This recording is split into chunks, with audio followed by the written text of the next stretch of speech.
Shalom, apakah teman-teman tahu? Bolehkah orang percaya marah? Mazmur 4 ayat 4 mengatakan, biarlah kamu marah, tetapi jangan berbuat dosa.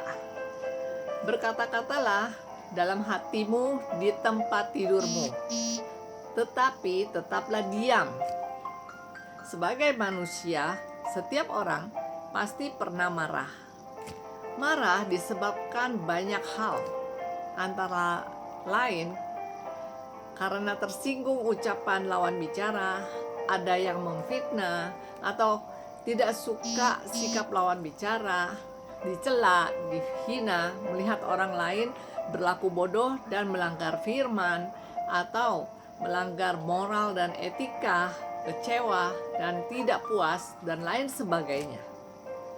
Pertanyaannya adalah, bolehkah manusia atau umat percaya marah?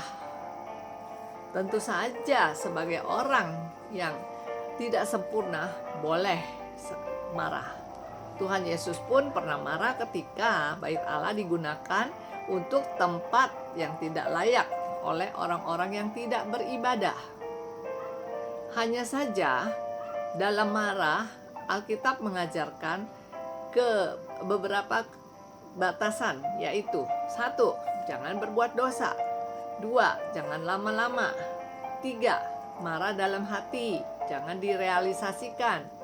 4. Tetap berdiam diri. Mengapa saat marah jangan berbuat dosa? Karena saat marah umumnya emosi manusia tidak terkendali. Saat emosi manusia bisa melakukan apa saja. Bila kuasa iblis masuk, ini yang akan menimbulkan banyak malapetaka. Maka tidak sedikit perpecahan terjadi di dalam gereja, dalam rumah tangga, dalam organisasi, karena tidak bisa mengendalikan diri. Dalam marah, Rasul Paulus mengatakan, jangan sampai matahari terbenam. Efesus 4 ayat 26-27. Agar kita segera berdamai dan meredam kemarahan sehingga iblis tidak memanfaatkannya. Contoh di Alkitab, misalnya Kain, Musa, Absalom, dan Saul merupakan contoh orang yang tidak bisa mengendalikan kemarahannya sehingga akhirnya melakukan kesalahan yang fatal dan berakibatkan buruk terhadap dirinya sendiri. Marah boleh, tapi cukup dalam hati sehingga tidak direalisasikan. Dengan demikian, maka kita bisa meredam dan mengendalikannya.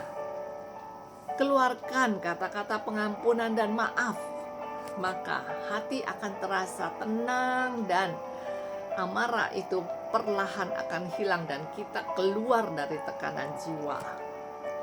Dan keempat adalah berdiam diri. Dengan berdiam diri dan mengeluarkan kata memaafkan, hal ini memberi kesempatan pada Roh Kudus untuk bekerja dan menutup ruang gerak si jahat untuk menguasai hidup kita. Kemarahan adalah suatu dosa dan bila diikuti akan berbuah dosa.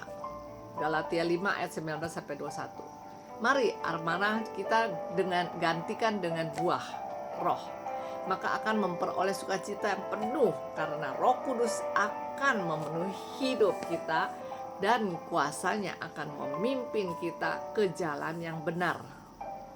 Nah teman-teman, kurangi marah ya. Tuhan Yesus memberkati.